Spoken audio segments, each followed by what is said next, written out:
Rabbi Yehoshua Yankelewitz. So just bear with me for 1 minute.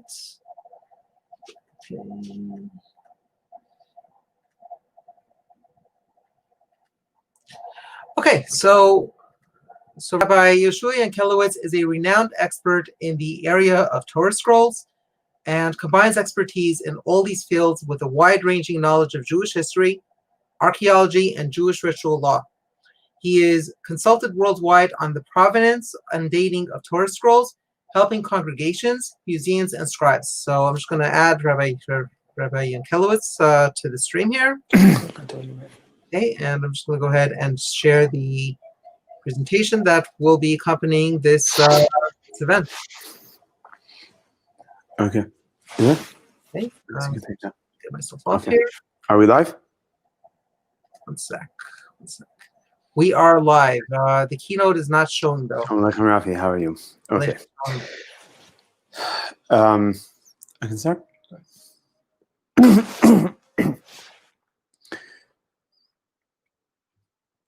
Perhaps can be the outline. Over the years that I've been working on the subject of Techeiles, the last 10 years or so, I've come to realize that the subject is far simpler than it's generally made out to be.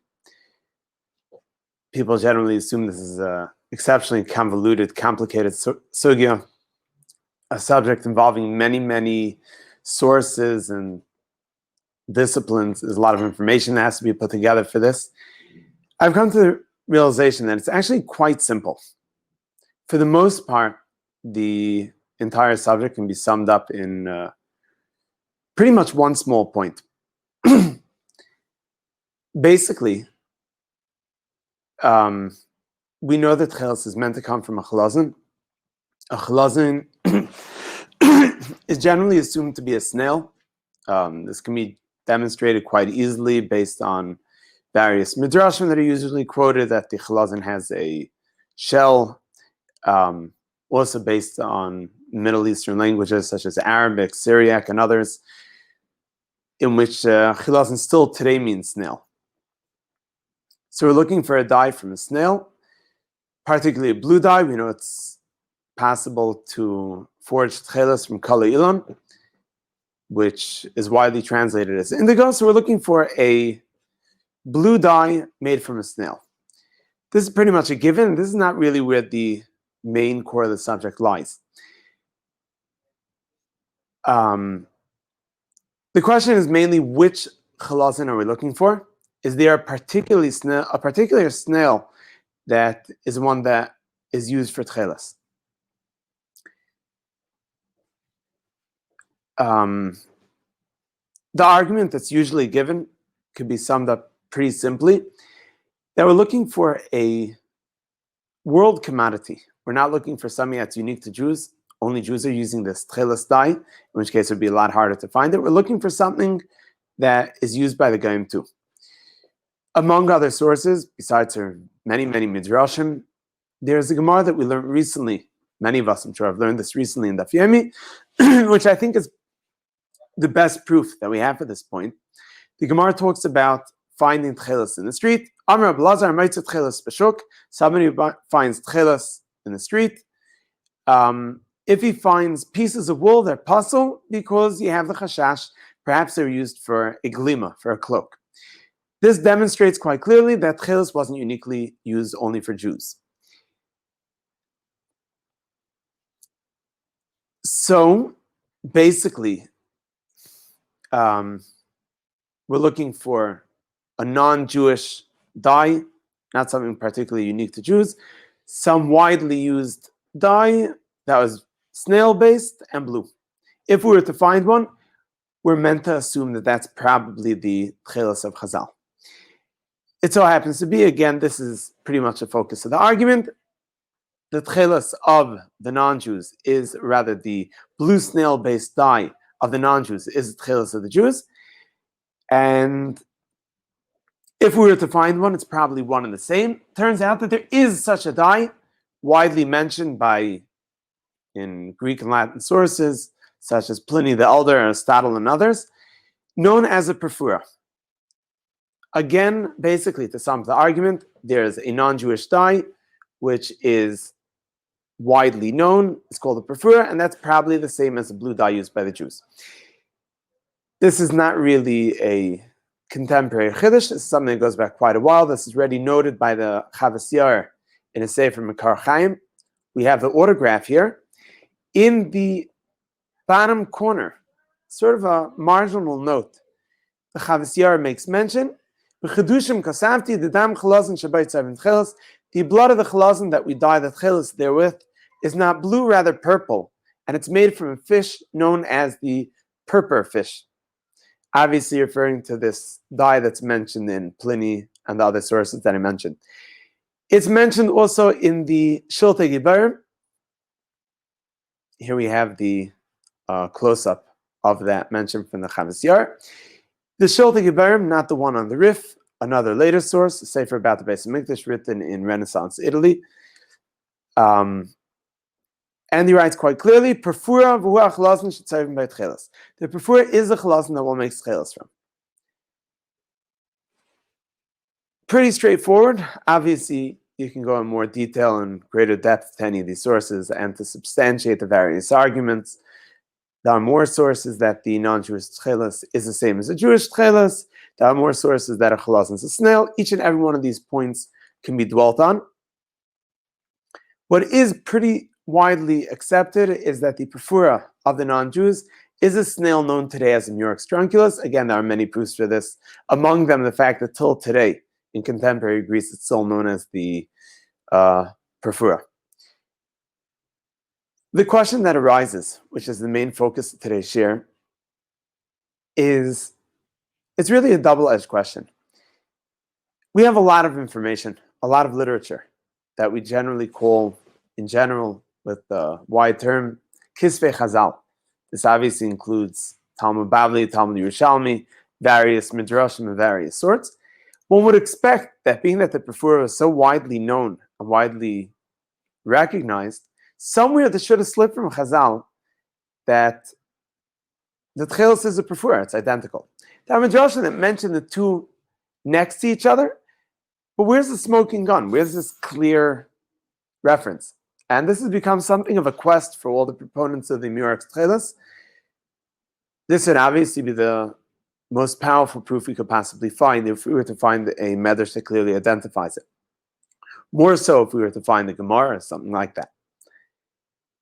The second edge of this question is obviously the flip side. If we haven't found such a source, shouldn't that be seen as something of a kind of a proof? One second, if this is not mentioned anywhere in Chazal, so the omission seemingly would point to the fact that this is not one and the same. We should find it somewhere together. It so happens to be that potentially, perhaps we do have such a source in one of the Rishonim Ashkenaz. The Ravya, one of the early Rishonim Ashkenaz, who widely quotes Yerushalmi as follows. This is Maseches Brachos.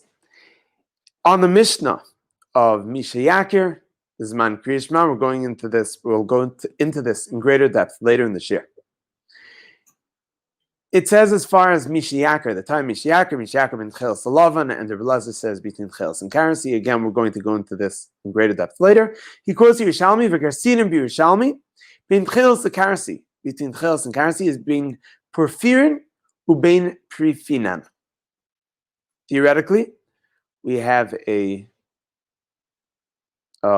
clear source where it says Lahedya, Beferish, that the Techeiles and the Purfirin are one and the same. Purfirin, theoretically, is a cloth dyed by perfura. Here we have a Yerushalmi translating the Techeiles as being perfura. What could be better than that?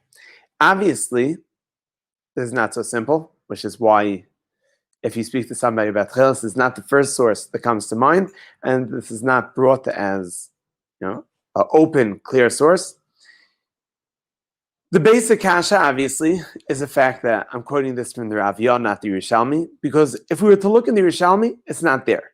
Not only is it not in the Yerushalmi in print, in the manuscripts of Yerushalmi, the famous Ksav Yad Leiden, which is the manuscript that was at the base of our printed Yerushalmi, it's not there. so we're not talking about a printer's error. And it's not there in another manuscript, which we're lucky to have in the Seches Brachos, the Vatican manuscript of the Yerushalmi. We have this entire sugya over here. You can see on the fourth line, Kadesh Nikr Ben Atzvuin, theoretically where it would be fitting in, Ben Techeiles Love, Ben Techeiles Karasi, and there's no mention of this. So obviously this detracts quite a bit from the authority of quoting it from Yerushalmi if we open up our Yerushalmi on the shelf and it's not there.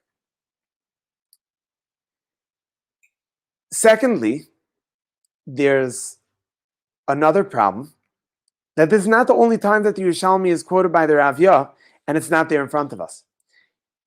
There are many, many quotations from the Rav Yah, where the Rav Yah quotes the Yerushalmi, and it's not just the Rav Yah, it's a number of Rishonim and Ashkenaz who quote the Yerushalmi, and these quotations are not there. We don't have them in our Yerushalmi.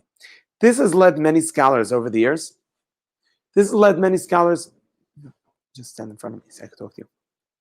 This has led many scholars over the years to the conclusion that when the Rishonim Ashkenaz are quoting the Yerushalmi, they're not talking about the Yerushalmi as we know it. They're talking about a different work based on the Yerushalmi, perhaps similar to the Rif being based on the Rif based on the Talmud Bavli, or some similar work. This theory was mainly popularized by Victor Aptevitzer, the one who first published the full Rav Yah. And every single time that the Rav Yah quotes Yerushalmi, he has a footnote and he writes Sefer Yerushalmi. And his introduction, he explains at length that we're not talking about the Yerushalmi. We're talking about some work loosely based on the Yerushalmi, perhaps in the period of the Geonim. And therefore, obviously, not nearly as authoritative as the Yerushalmi itself. Even if it were the Yerushalmi, another question is raised, which is perhaps even stronger. That Yerushalmi that I read from the Rav Yah just says Ben Techeiles the currency, Ben Purfirin and Ben Prasinan. We have no way of knowing that the Yerushalmi is actually coming to translate the terms Techeiles and currency. As a matter of fact, if you look later in the Yerushalmi gives a number of other, and the Bavli too for that matter, a number of other ways to tell if the time of Mishiachar came, a number of other simanim perhaps. Mishiachar bein Kelev Lazev, Mishiachar bein Chamor La'ard, telling a wolf apart from a dog, which the Yerushalmi says is at the same time as Techeiles and Karasi. Mishiachar bein Chamor La'ard, between a donkey and a wild donkey.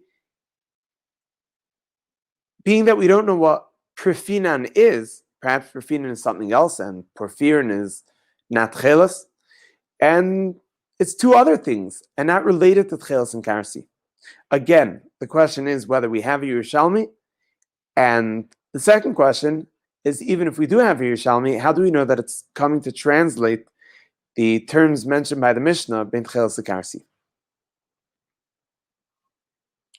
The first thing that we have to realize, to put this Yerushalmi in context, is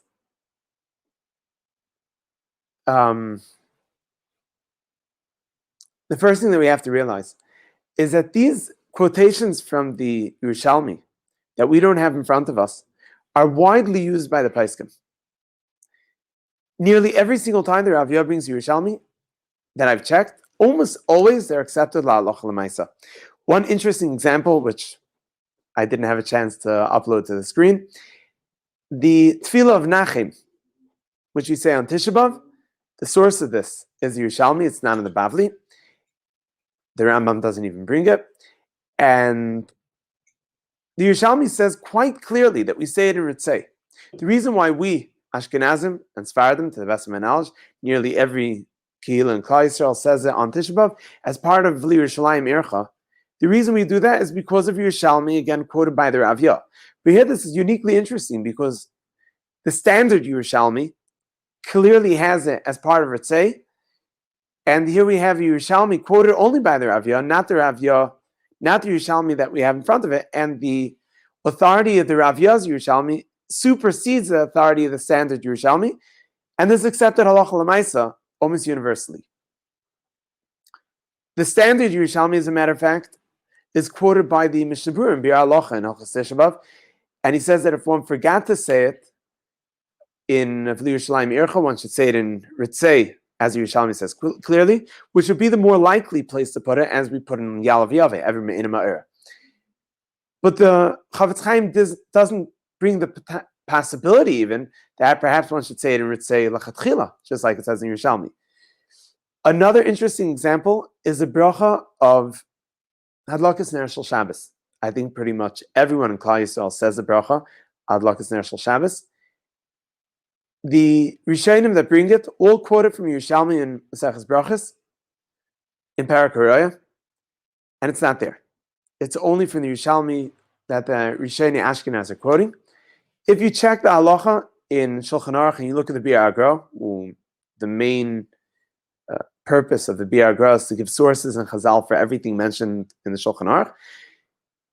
He writes here that it's Yerushalmi Parak HaRoya. He doesn't even bother saying the Vilna Gaon in there. Doesn't even bother saying that this is not in the Yerushalmi in front of us. He just says Yerushalmi Parak HaRoya.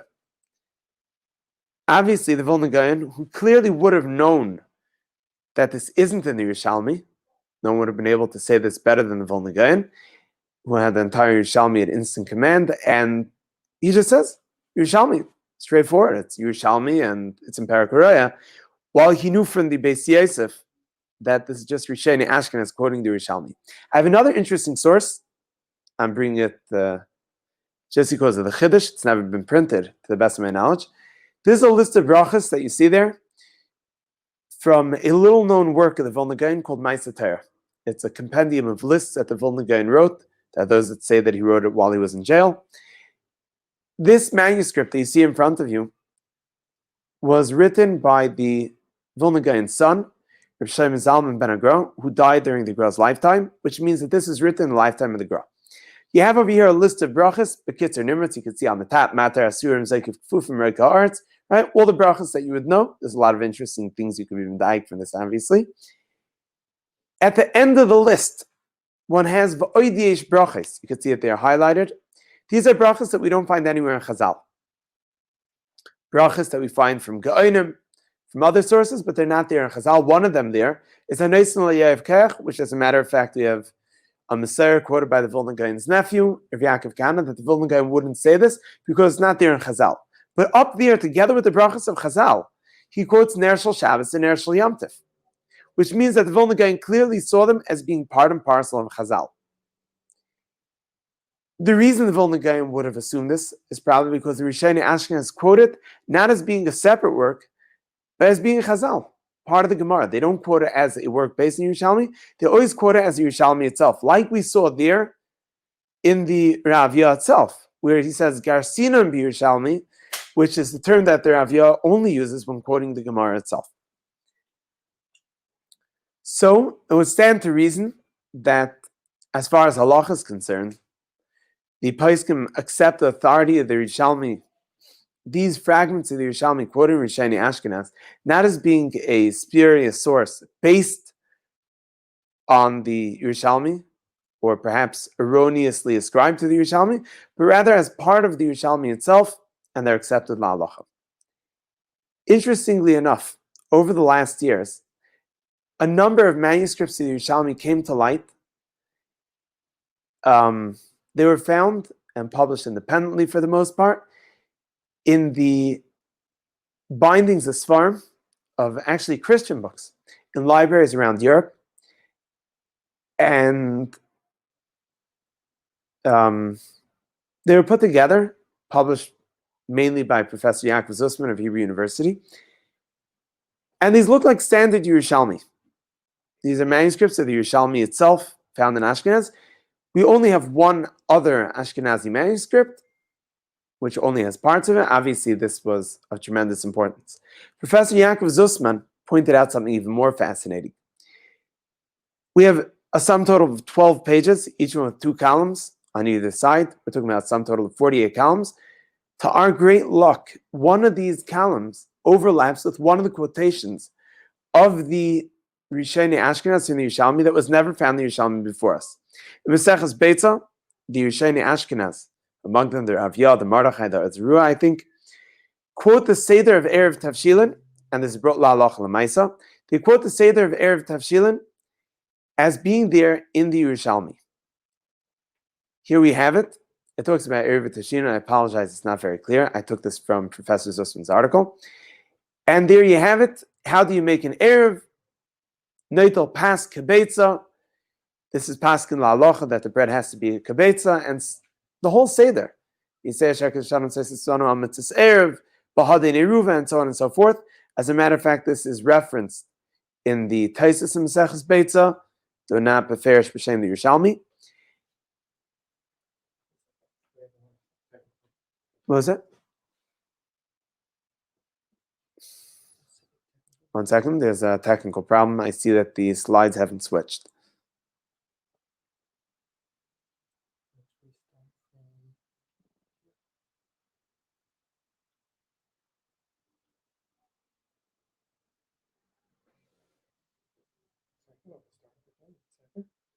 One moment, as the slides are uploaded. Sorry.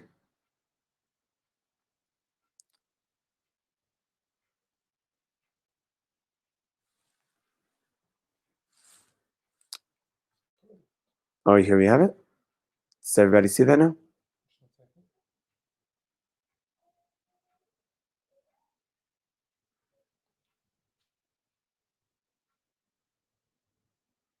There you have it.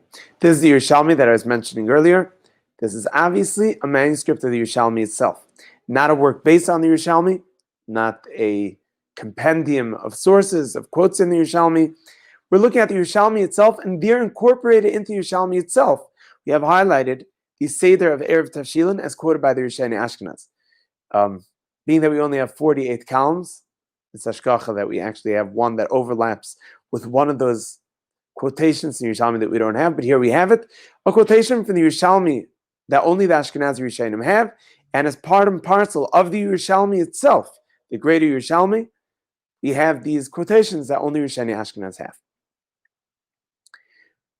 What Professor Zussman points out, based on a careful analysis of the rest of this manuscript, is that very, very often the Nusach, the text of the Yerushalmi over here in this Yerushalmi manuscript, is preferable to the standard Gersa of the Yerushalmi that we have in print.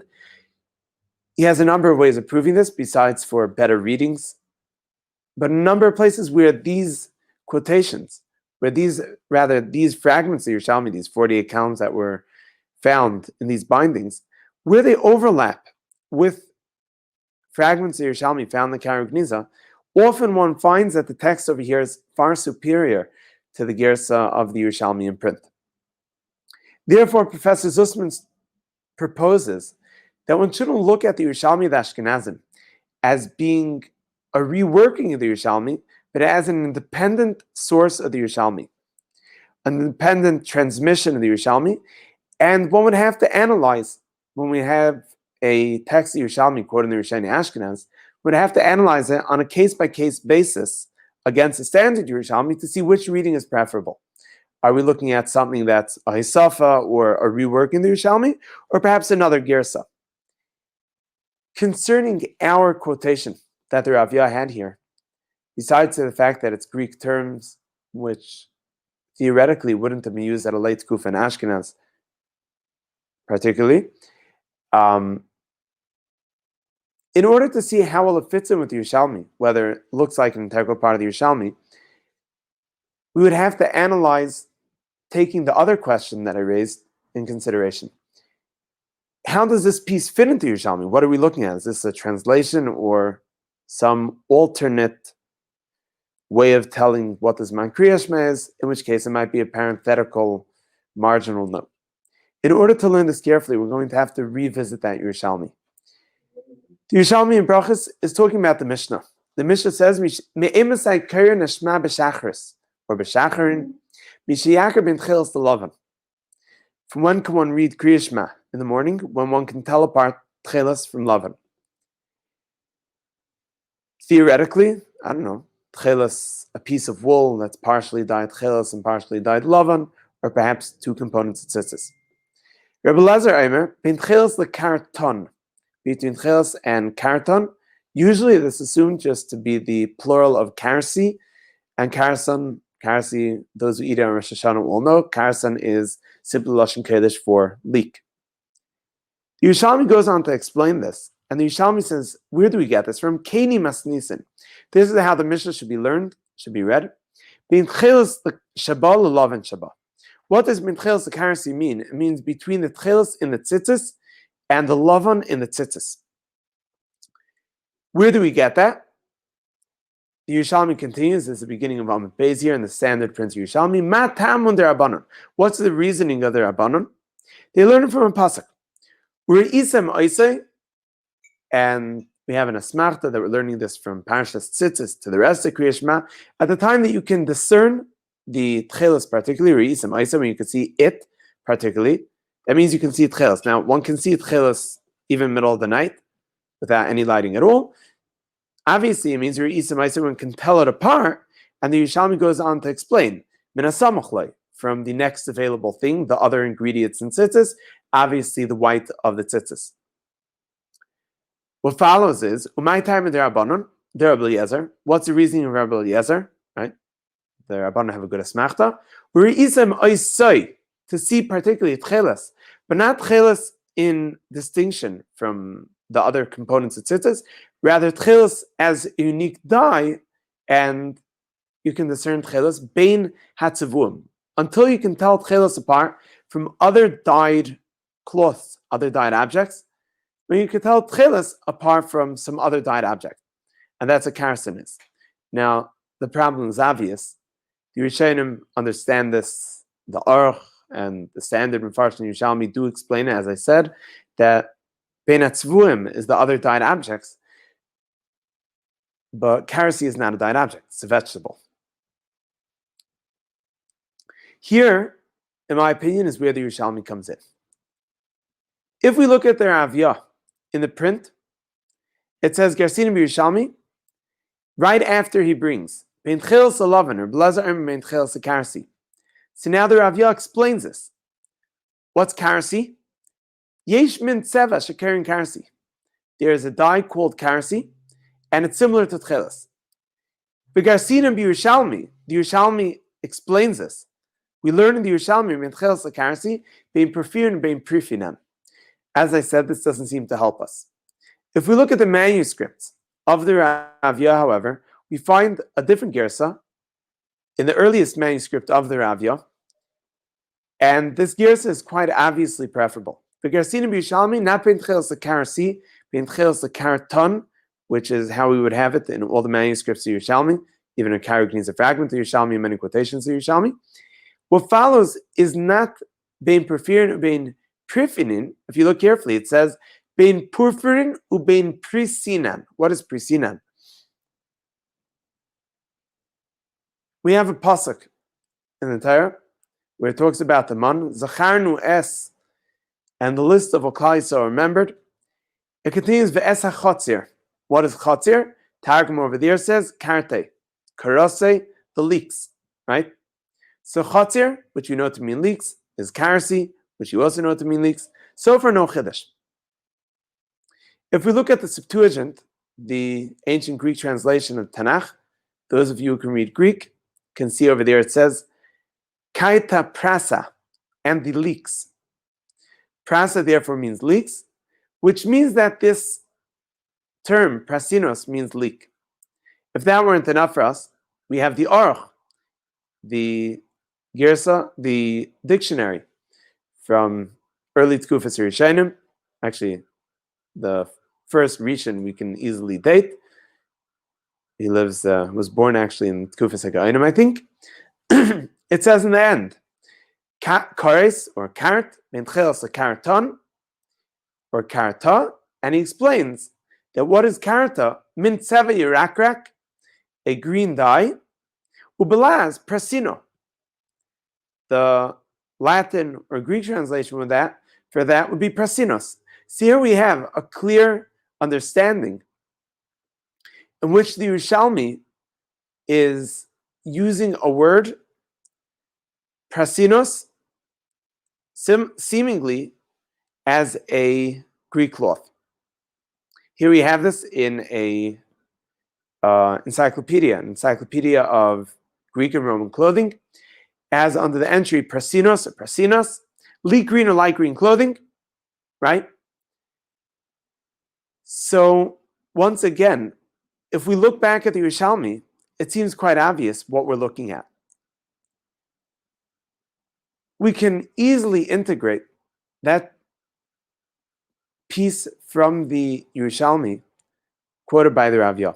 I've seen it asked by a number of people who brought this Rav Yah, an obvious question. Theoretically, everyone in Eretz Yisrael should have known what both Techeiles and Karati are. If that's what Techeiles and Karati are, why would the Yerushalmi go ahead to translate it? If we look at the Yerushalmi, though, in context, here we have the Yerushalmi as I would reconstruct it based on the quotation from the Rav Yah. Keni masnisen ben Techeiles sheba l'lovin sheba.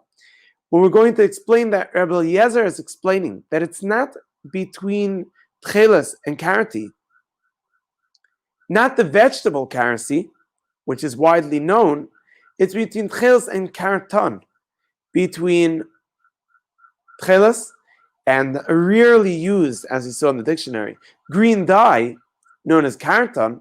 So the Yerushalmi has to go ahead and explain that as being Purfirin and Prasinan, between Purfura, which is translating only B'darach Agav, and Prasinan, the leek green dye. No. As a leek green dye. And I think taken all in context, I think we've gotten what we've looked for way at the beginning. Here we have the smoking gun, the clear reference, theoretically in the Yerushalmi itself, if not in the Yerushalmi, in a very early Eretz Yisraeli Gaonic source at the latest, in which the Yerushalmi is clearly translating, or this other source is clearly translating, Techeiles as being Purfura. If there are any questions, I guess you can ask Rabbi Hecht. Any questions yet? Okay, no questions. Thank you, Rabbi Yehoshua. So I'm going to go and ask you a question and present it through Zoom. Okay, so I can't hear. We can't hear. Sorry, do you hear me? Huh? Do you hear me? Do you hear me? Now I could hear you. Okay. Yeah, you're muted. So thank you, Rabbi Yehoshua. So there actually are a couple of questions that that came in through Zoom. So I'm gonna throw them at you. One. It was actually two questions by a person named Josh Fogel. He's asking, and this was per earlier in what you were talking about. How about interpreting the Eruvin Daf 96b that quote unquote Lashonis is referring to cloaks made not lishma and owned by Jews. So I could argue that this is only a Jewish dye. This lishma point is that tzitzis has to be made l'shem mitzvah, while cloaks clearly do not need to be made lishma, since there is no mitzvah involved. That's certainly likely. As a matter of fact, the Gemara was written in a Jewish setting, so my expectation would be that one would assume that it's Jewish. Why not? However, in spite of that, it still demonstrates that it wasn't used uniquely for the mitzvah. If there was another blue dye that was uniquely used for the mitzvah and this Purfura dye, which looked identical, then the Gemara has another step that it would have to identify. There's the question of potentially finding non-Techeiles blue dye, which is identical to Kal Iyun, Techeiles Shaloi Lashma dye, which is also identical to Kal Iyun, indigo, or Techeiles itself, which means that the Gemara is missing an integral step. Secondly, even putting that aside, the second we established that it wasn't something that was uniquely used for Jews and for Jewish ritual purposes, there's no reason why it shouldn't have been widely known to non-Jews at the time. In which case, we should find mention in this other blue dye in the non-Jewish sources, contemporary non-Jewish sources, considering the fact that they mention many other dyes, including dyes that were made here in Eretz Yisrael, which leaves the question again, the glaring question: how could it be that there are two dyes? Why don't we find this? If there was a unique Jewish dye, which is used only for ritual purposes, I could perhaps explain that away, that the Goyim didn't know about it and it was something uniquely used in the Beis Hamikdash, perhaps, or for a select few Yidden who wore tzitzis, perhaps. The second, we established that Jews are using it for cloaks too. There's no reason non-Jews shouldn't know about it. Okay. Is that understood? Okay. Any other questions? Yes, there's one more question by another guy, Aaron, on also on Zoom. I once experimented with dyeing Techeiles. I found that if at the end of the process I boiled up the wool, the color held really strong and didn't fade when soaked in water and ironed out. But without boiling it, it did fade. In the Gemara, part of the instructions is to boil the ingredients, right? Mm-hmm. Perhaps this is me'akev. That's interesting. That's fascinating. Baruch Shekivanti, when I made tzitzis the first time, I pointed out to Joel Gruberman that I'd like to have my tzitzis boiled, and he told me that we've been doing that for a long time already, simply because otherwise the strings don't hold well. I don't know if you realized, even after you cut the strings, they usually don't unravel, even though it was dyed. The reason for that is that the strings are stretched carefully on a frame, dropped into a vat of boiling water, and that's what both keeps the color extra steadfast and the strings well wound. So yes, Baruch Hashem, we've been doing that. Interesting. Thank you very much, Rabbi Yehoshua. Very, Okay. very, very fascinating, and it's great to hear from you, and great to see you in person. So I'm going to over to the next speaker.